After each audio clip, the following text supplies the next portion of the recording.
চাচা এলাকার কি অবস্থা, সব কি ঠিকঠাক আছে? সবকিছু ঠিকঠাকই আছে। তা হাবিবের কাছ থেকে তো একটা নিউজ শুনলাম, জনতা পার্টিত বলে তুমি যোগ দিছো, তাই তো খালি টেনশন করবেন নিষেধ করো।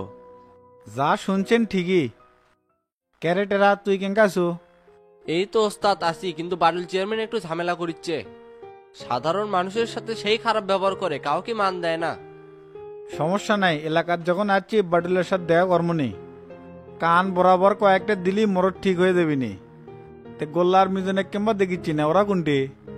গোল্লারা তো বাইরে আছে, আমি ফোন দিচ্ছি। চাচা এলাকাটা ভালো করে সাজান লাগবি, সামনে বহু পথ পাড়ি দেওয়া লাগবি। তুমি জিঙ্কা করে চাবে সিঙ্কা করেই হবি। তাই এবার কমিটির কাক কাক আনবার চাচ্ছ? ওটা পরিস্থিতির উপর নির্ভর করবে, খারার ওপর কি সিদ্ধান্ত লওয়া দেবে। বেশি সুদূর বুদুর করলে নতুন মুখ আনমো।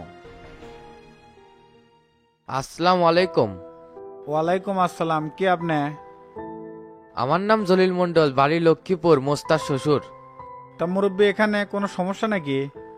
ওস্তাদ আপনি একটু একটা কথা কয় হয়নি, পশ্চিম পাড়ার মোস্তা আছে না, ওই 1 মাস হলো ডাল বেচা শুরু করছিল। কোষ কি রে, এলাকার মধ্যে ডাল বিক্রি, ওই তো যুব সমাজ থুবি না, ধ্বংস করে হাল দিবি। মোস্তার তো এত বড় সাহস হওয়ার কথা না, ও লিড দিছে কেরা রে? তো তার ডন পার ডে 2000 টাকা করে নিয়ে ওকে শেল্টার দিছে। মাঝে মাঝে থানা তো টাকা পয়সা দিছে, সেজন্য পুলিশও করে ধরেনি। 2 দিন ধরে আটকে থুসি, তাই ওর শ্বশুর আছে ছেড়ে নেওয়ার জন্যে। বাবা গো, তোমাকে অনুরোধ করিচ্ছি, জামাই জেলে দিও না, আমার বিটির জীবনটা নষ্ট হয়ে যাবি। প্রতিবন্ধী একটা সোল আছে, তাক দেখার কেউ থাকবি না। আপনার জামাই যে মাদকের ব্যবসা করেছিল সেটা কি জানেন? হ্যাঁ জানি, বহুতবার না করছি, কিন্তু বুড়া মানুষের কথা কেটা শোনে। এইবারের মতো ছেড়ে দাও, এল্লা ব্যবসা আর করবি না, দরকার পড়লে ঢাকার যায় রিক্সা চালাবি। না না, সারা যাবি না, আপনার জন্যই খালি ওকে আজকে থানার দেয়নি। মুরব্বী আজকে যান, কালকে না মোস্তার সাথে কথা কই, তারপর একটা ব্যবস্থা কর্ম নেই। আচ্ছা ঠিক আছে, 2 দিন হলে পাক পাড়িচ্ছি বাবা, তুমি আর না দেখো। সমস্যা নাই, কাল সন্ধ্যের দিকে আসেন। শামসু, মোস্তাক সারা যাবি না, সাথে গাঞ্জা জুয়েলকে ধরা লাগবি। ধরা লাগবি তো, তাক ওই মাদারে যদি শেল্টার না দিল নে, তাহলে করে বেচার সাহস পেল নে। শালা বলে নেতা হবি, ঢাকাতে এই জন্য ঘুরিচ্ছে। এলাকাত করে মাদক ব্যবসার নেতা ওর পাশাতে দিয়ে দুমনি। এটা রে, গাড়ি বের কর, বাসার জমো। আচ্ছা ওস্তাদ, বাইর করিচ্ছি। তাহলে চাচা উঠলাম, কাল সকালে দেখা হবে নি। আচ্ছা ঠিক আছে। কি ব্যাপার, 7 দিন হয়ে গেল, কোনো খোঁজ খবর নাই, আসার কথা আসলেও না। বাড়িতে গেলে বইয়ের কথা ভুলে যাও, হাই রে তুমি ব্যস্ত গো। সারাদিন না হয় কাজ করলে, দিন শেষে যে বইয়ে ফোন দেয়া লাগবো তাও বোঝো না। মনে কিছু করোনা ময়ূরী, আজকেই যাবার চাচ্ছিলাম, কিন্তু ওস্তাদ যাচ্ছে তো সেজন্য আর যাওয়া পারিনি। আল্লাহ যদি বাঁচায় আগামীকাল মিস হবি না, সন্ধ্যার আগে হাজির হয়ে যাবো। আসার সময় স্নো লোশন আর অলিভ অয়েল আনো তো। আচ্ছা নিয়ে যামুনি, আর কিছু লাগবে? মালিক মামা টেলার্সে বোরকা দিয়ে যাচ্ছে, ওটাও নিয়ে এসো। স্যাড্ডা বোরকা আছে, আর একটা বোরকা লাগে, আচ্ছা নিয়ে আসমুনি। এত কথা না কয়ে যা করলেন তাই করো তো, রাখলাম, ঘুমাসমু। আপনি তো দেখেছি ভাই, সেই বিটলা আছেন, ইচ্ছা করলেই তো দেবার পারলেননি, তেমন কাজও আসিল না। এবে মাথা ফেটে গেছিল না, ময়ূরী কি জানে যে আমি মারামারি করছি, ওই জন্যই যাইনি। ব্যান্ডেজ অবস্থা দেখলে মনে করবেনি যে এখনো গুন্ডামি ছাড়েনি। আপনি তো ভাই আচ্ছা লোক, বই তো দেখি সেই মিশা কথা কন। বউ চালাবার গেলে মাঝে মাঝে মিশা কথা কয় লাগে, না হলে ঘাড়ের উপর উঠবি। কথা হচ্ছে আমার চাচা শ্বশুরের তো একটা বিটি আছে, ভাবছি তোর সাথে বিয়ে দেবো, করবো নাকি? আপনি কি সুমির কথা করছেন নাকি? ওই তো ঘোড়া মুখ ই করে। শালাকে এক সর মারমু, ম্যানসে কুঙ্কে কথা কয়া লাগে না, তে তুই সুমিক চিনিস কিংকা করে? না ক্যামেরা দেখছি, আমাকে দেখলে তো 32টা দাঁত বের করে ই করে। এ চুপ চুপ, টেরা ভাই কল দিচ্ছে, মনে হয় ওস্তাদ দেখছে। আচ্ছা ভাই, রিনিক করার দরকার নাই, দৌড় মেরা যাই, চলেন। ঠিক আছে চলে।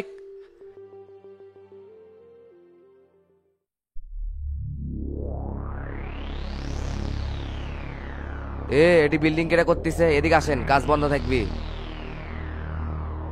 কেডে আপনি কোনটি থেকে যাচ্ছেন? কাজ বন্ধ থাকবি মানে? আমি এই জায়গার মালিক, বিল্ডিং আমি করতেছি, আপনার সমস্যা কি? কার অনুমতি নিয়ে বিল্ডিং করতেছেন জানতে পারি?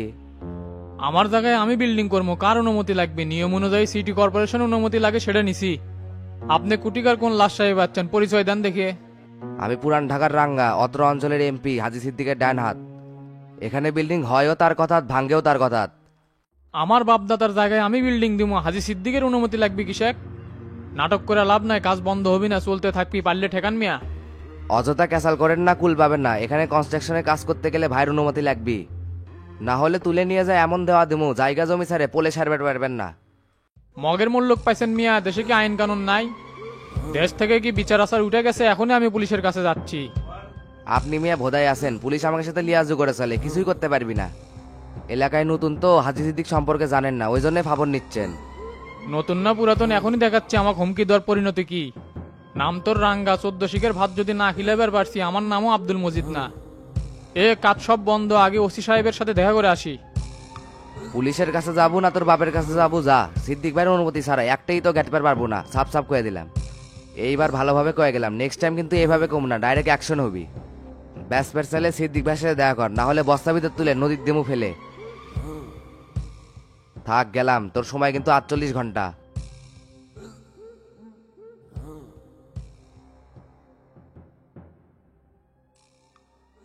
স্যার কোথাও কি বের হবেন নাকি? কুটি আর জামু, ঢাকা শহরে তো আমার যাওয়ার কোনো জায়গা নাই। তে তোমার নাম কি জানি? আমার নাম মোহাম্মদ আলী। তুমি চেংরা ভালো, কিন্তু তোমার ম্যানেজার সেই খাটাস। আপনি একটু নিয়মের বাইরে কাজ করছেন বলে বস রাগারাগি করছে। এই যে নিচ থেকে আমাকে কফি নিয়ে আসলেন, আপনি তো লবিতেও বস থেকে খেতে পারতেন। এতে কস্টিংটা বেশি হলো না? এটা নিয়ে বিলের সময় হবি ঝামেলা। এই চেংরা, টাকা পয়সা আমার কাছে তেজপাতা বললি কোনো বিষয় না, খালি এলা মানসিক শান্তি চাই। তে তোমার একটি স্পা নাই? শরীরটা খুব ম্যাচ ম্যাচ করেছে, টিপে নিলে আরাম পেলাম নি। মেয়ে হলে ভালো হয়, টেকা নিয়ে কোনো চিন্তা করো না। 7 তলায় 725 নম্বর রুমে স্পা আছে আর 28 নম্বর রুমে বার আছে, কিন্তু ওগুলো রুম ভাড়ার সাথে হবে না, আলাদা বিল পে করতে হবে। বললাম না, টাকা পয়সা নিয়ে চিন্তা করা লাগবে না, ওটা ম্যানেজারের সাথে সেটিং করে নমুনে। ওকে স্যার, হোটেল ছাড়ার সময় আমার বিষয়টা একটু দেখেন। টেবিলে কফি রেখে দিছি, ঠান্ডা হয়ে যাচ্ছে, খেয়ে নেন। আচ্ছা ঠিক আছে, খাচ্ছি। তাহলে স্যার গেলাম, আসসালামু আলাইকুম। ওয়ালাইকুম সালাম। তারপর শফিক ভাই কি খবর? 2 দিন হলো ঢাকা যাচ্ছেন, সময় তো দেওয়া পারিচ্ছে না। উপায় না পেয়ে তো ঢাকা আসলাম, কিন্তু আসে দেখি সব উল্টে গেছে। দলের জন্য তো সর্বোচ্চ শ্রম দেয়, কিন্তু তার ফল পাই না। গতকাল সেক্রেটারির সাথে সাক্ষাৎ করলাম, তাই যে কথাবার্তা করলো শুনাই তো মাথা ঘুরে গেছে। কি করছে? শামসুক বগুড়ার দায়িত্ব দিচ্ছে, সেই জন্য মাথা ঘুরে গেছে। মাথা ঘোরাটাই স্বাভাবিক, বগুড়ার দায়িত্বে শামসু থাকলে আমাদের কোনো অস্তিত্ব থাকবি? আপনি নিজে দেখছেন শামসু আমাকে দলের বিরুদ্ধে কাজ করছে, ওই রকম লোক কেমনে দায়িত্ব পায়? সব জিনিসের তো একটা সিস্টেম আছে, বগুড়ার রাজনীতি তো একবারে ধ্বংস হয়ে যাবি। দেখো তো, তা প্রেসিডেন্ট যদি চায় সেখানে আমাদের কিছু করার থাকে না। তবে একটা বিষয় মাথায় রাখবে, একতরফা কোনো কাজ হবে না। না ভাই, যেদিকে যাই সেদিকেই শামসুর পক্ষে কথা শুনি, এরকম ভাবে চলতে থাকলে আমরা তো রাজনীতি করতে পারবো না। এত এক্সাইটেড হচ্ছে কেন? পরিস্থিতি বুঝে সবকিছু হবে। এখন আমরা কি করবো সেটা কোন, যাওয়ার তো আর জায়গা থাকলো না। আমি শামসুর সাথে কথা বলতেছি, দলের জন্য যারা ত্যাগী পরিশ্রমী অবশ্যই তারা মূল্যায়ন পাবে। আর তোমরা শামসুর সাথে দেখা করো, দেখো কি বলে। কোন মুখলে দামো যাই দীর্ঘদিন জনতা পার্টির বিরুদ্ধে কাজ করছে, তাই পাশে বগুড়ার দায়িত্ব 100 আমাকে মাইনাস করে কমিটি দিবি। রাজনীতির প্রতিহিংসায় তো তার একটা চোখ তুলে লিছে, তারও কোনো প্রতিকার করলেন না। দেখো শফিক, তোমাদের সাথে তার ব্যক্তিগত কি ঝামেলা আছে আমি তো সেটা জানি না। তবে শামসুর বিষয়টা নিয়ে প্রেসিডেন্টের সাথে বসতে চাইছিলাম, কিন্তু সেক্রেটারি নিষেধ করছে। এটি আমাদের করার কিছু নাই, তোমরা সমঝোতা হয়ে রাজনীতি করো, এতে তোমাদেরই লাভ হবে। আজকেই বগুড়ার ডেট কনফার্ম করবো, দেখি শামসুকে একটা ফোন দেই। আসসালামু আলাইকুম শামসু ভাই, কেমন আছেন? ওয়ালাইকুম আসসালাম। হ্যাঁ কামাল ভাই বলেন। ভাই 2 দিন আগে প্রেসিডেন্ট তো বগুড়ার ডেট ঘোষণা করতে বলছিল, তা কবে করা যায়? আজকে তো 18 তারিখ, 30শে জানুয়ারি করেন। মাঝখানে 10-12 দিন সময় না পেলে তো হবি না, নেতাকর্মীর সাথে দেখা করতে পারলাম না। আচ্ছা ভাই, প্যাডে তাহলে আজকেই ঘোষণা করে দিলাম, 30 তারিখ ফাইনাল। ঠিক আছে, দিয়ে দেন, রাখলাম।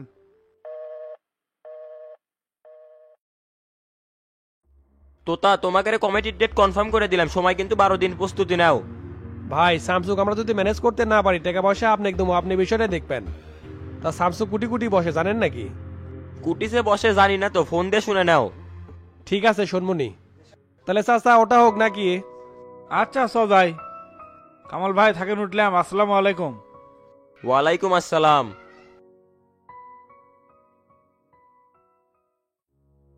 চাচা শেষ সময়ে শামসু কি খেলা খেললো মাথায় চলে না। কি ভাবলাম আর কি হলো, সব দেখি উলট পালট হয়ে গেল। যেদিকে যায় সেদিকেই অন্ধকার, চেয়ার আর ধরে পারলাম না। এত হায়তাশ করিস না, শামসুর কাজ যা বসি একটা ব্যবস্থা হবেই নি, আল্লাহ ভরসা। শরীরটা খুব ক্লান্ত লাগিচ্ছে, হোটেলে আগে রেস্ট লে, তারপর শামসু ফোন দেবনি। আচ্ছা চলেন, কি আর করার।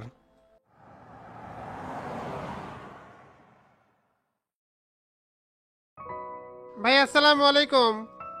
ওয়ালাইকুম আসসালাম। কে রে আনাল, তুই কিংবা সিংরা হয়ে গেছু? তুই ধরে আছু কে? বসেক। কি যে কর না ভাই। আচ্ছা বসিচ্ছি।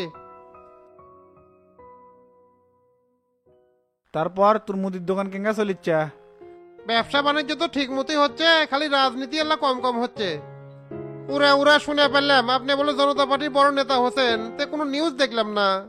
সবে মাত্র যোগ দেওয়ার জন্য রাজি হচ্ছি তো, এই জন্য নিউজ হয়নি। যখন ভাইটাল কোনো পোস্টে যাবো তখন সারা বাংলাদেশ জেনে দেবি। কোন কি তাতে আপনাকে বগুড়ার দায়িত্ব দিল? তুই খালি বগুড়লে পড়ে আসু, কয়েকটা দিন দেরি কর, সারা বাংলাদেশ আমি চালামো। তে ভোট কি তুই সত্যি করবো? আমি কিন্তু অস্থির সকল ভোটের ডেট দিয়ে দেবো। দীর্ঘদিন হলে এমপির পদ ফাঁকা, এতে করে সাংগঠনিকভাবে বগুড়া অনেক পিছিয়ে পড়ছে। এই সুযোগে উপজেলা চেয়ারম্যানরা কোষাগার থেকে টেকা মারা খাচ্ছে, হিসেব লওয়ার তো লোক নাই। হ্যাঁ ভাই ভোট করমু, অলরেডি সব প্রস্তুতি নেওয়া শেষ। বউয়েলা বেকা ছিল তাইও ঠিক হচ্ছে, খালি আপনার ছত্র ছায়া থাকলেই আমার রাস্তা ফকফকা। তাহলে মাস্টার চাচার সাথে যোগাযোগ রাখিস, তাই ঠিক থাকলেই হবি। তাহলে এখন যা, পরে কথা হবি নি। আচ্ছা ভাই উঠলাম তাহলে। কি ব্যাপার হাবিব ভাই, সকাল সকাল কোমা বাসাত চলে যাচ্ছেন? কি আর করি কও, বাড়িতে একলা একলা আর ভাল লাগে না। তা দাঁড়িয়ে আছেন কে, বসেন। তে রাতে শামসু আসছে নাকি? হ আসছে, আর তোতারা যে মোস্তাক শেল্টার দিচ্ছিল সেটাও জানা গেছে। আমি আগেই জানতাম তোতা কোনোদিন নেতা হতে পারবি না। তে আমার কথা কিছু কছিলা? না না, ওটি অত কথা কর সুযোগই হয়নি, জার্নি করে এসে খুব টায়ার্ড হয়ে গেছিল। বেশ কয়েকদিন থাকবি, আস্তে ধীরে সব আলোচনা করলেই হবে নি। শোনো মাস্টার, আমি আর তুমি যখন প্রেসিডেন্ট সেক্রেটারি আছিলাম তখন কিন্তু মিলেমিশে সব কাজ করছি, আর সাংগঠনিকভাবে দলও অনেক আগে গেছিল। অলরেডি 4টে উপজেলার কমিটি দিছি, আর 5টা বাকি আছে। ইনশাল্লাহ এবার যদি আবার 2জন নেতা হতে পারি তাহলে বাকি কাজ সম্পন্ন করবো। ইল্লা কথা আমাকে কয়ে লাভ আছে, শামসুর সাথে যায় বসেন গা। কালকেও আসছিলেন, আজকেও এসে একই কথা করছেন, আমি তো কিছু করতে পারবো না। এক রাতের মধ্যেই তুমি উল্টে গেলে বারে, ইল্লা কথা কিন্তু ঠিক হচ্ছে না। আমার জন্য নয় এনা তদবির করলে, আমি শামসুক করলে যতটা না শুনবি তুমি করলে তার চাইতে বেশি কাম হবে। দেখেন হাবিব ভাই, আমি নিজেই একজন ক্যান্ডিডেট হয়ে তো আর কারোর জন্য সুপারিশ করা যায় না। শামসু যে এত বড় দায়িত্ব পাচ্ছে, তারপরেও যে আমার কমিটি আনবি তারই তো কোনো সিওরিটি নাই। আপনার কথা তো বাদই থাকলো। গতকাল রাতে টাচ দিলাম করছে, কমিটির বিষয়টা পরে দেখিচ্ছি, সময় তো আছেই। তুমি স্যাংরা মিসাই টেনশন করো, রাস্তা তোমার তেলতেলা, তারপরেও ঝিরঝির করিচ্ছ। যার জ্বালা তাই বোঝে, পলিটিক্যাল মাঠে নেতা না হওয়া পর্যন্ত কোনো বিশ্বাস নাই। এখন সঙ্গ ধরে কোনো কাজ হবে না, যার যার রাস্তা তার তার দেখা লাগবি। না মাস্টার, এত কিছু বুঝি না, আমার জন্য তদবির তোমার করাই লাগবি। চলো শামসুর বাসার যাবো, এলাকাতে আসলো এনা দেখা সাক্ষাৎ করে আসি। তে যান, দেখা করে আসেন। ঘুম থেকে উঠছে কি না উঠছে আমি পরে যাবনি। শামসু আসার পর কুমা মাস্টারের তেল বেড়ে গেছে। নেতা হওয়ার আগ পর্যন্ত তেল মারতে থাকি, জিঙ্কা করেই হোক নেতা এবার ভয় লাগবি। উঠছে উঠছে, এরকম করো না তো, চলো। আচ্ছা নাসর বান্দার লোক দেখিচ্ছি, জীবন ছাড়বি না, চলেন। খালি এবার নেতা হই, তোমার এল্লা কথার যদি প্রতিশোধ না নেই, আমার নাম হাবিব না। ঠিক আছে চলো।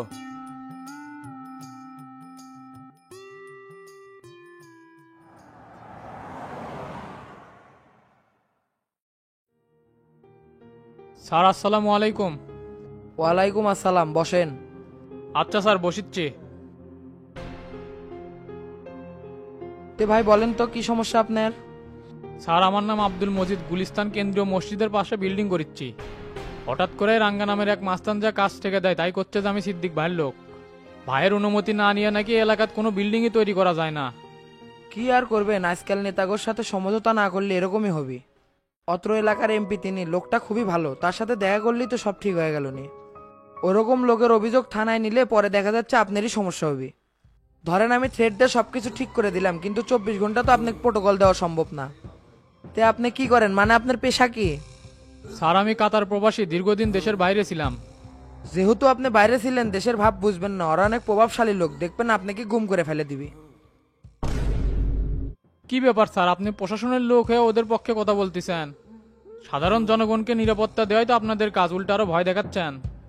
আপনাকে সব ধরনের রাস্তায় দেখাই দিছি, এখন যদি অভিযোগ করতে চান তাহলে আমরা নিতে বাধ্য। অভিযোগ করতে চাই 1.5 টাকার মাস্তান এসে কাজ বন্ধ করে দিবে, সেটা তো আমি মেনে নিব না। আজকে এক গ্রুপের সাথে সমঝোতা করলাম, কালকে আর একটা আসবে, নিজের জায়গা নিজের টাকা ওগেরকে পাও সেট পেয়ে যাবো। ঠিক আছে ভাই, পাশে মুন্সির রুমে একটা জিডি করে যান, বিষয়টা আমি দেখতেছি। আচ্ছা স্যার, যাচ্ছি, বিষয়টা দেখবেন। এই শালা রাঙ্গা এখনো মাস্তানি হয়ে পারেনি, কি থ্রেট দেয় যে পুলিশের কাছে এসে অভিযোগ দেয়। বিষয়টা ভাইকে অবগত করি, লোকটা সুবিধার না, যে কোনো সময় ভেজাল পাকাইতে পারে। ক্যারেমতি টানা 7 দিন হলে তো খুঁজিচ্ছি, কুটি আসিল। মাস্টাররা আমাকে ধরে নিয়ে গেছিল, সেটা জানেন না? এখনো মোস্তাক আটকেই থুইছে, ওয়াক বলে পুলিশে দিবি। ক্যারে মাতারি, শুনলাম তুই বলে শিউলিক আবার লিছু। না হলে উপায় আছে, মেরে ফেল দিবেন নিছিল, ভয় লিছি। আপনি জানেন না টেরার গোলা কি ডেঞ্জারাস, না কইলে তো পোজ মারলেনি। 2 দিন আটকে রেখে আমাকে যে মারা মারছে, পাশায় একবার থেতলা করে ফেল দিছে। ব্যথার সুদনে ঠিক মতো বসবারও পারিচ্ছি না। তে হামাক খুঁজিচ্ছেন কৃষক, সেটাই তো বুঝতে পারিচ্ছি না।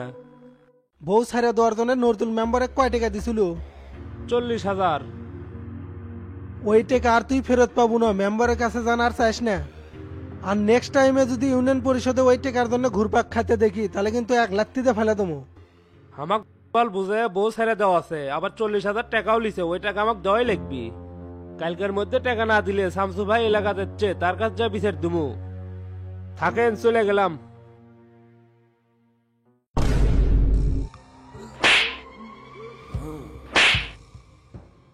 তোর কোন বাপেক বিচার দেবো দি, দেখি আমার কোন ছেড়ে 1 টাকাও দেবো না। কাজটা মোটেও ঠিক করলেন না, এর পরিণাম কিন্তু খারাপ হবি। এ যা তো, তুই আবার কথা করছো।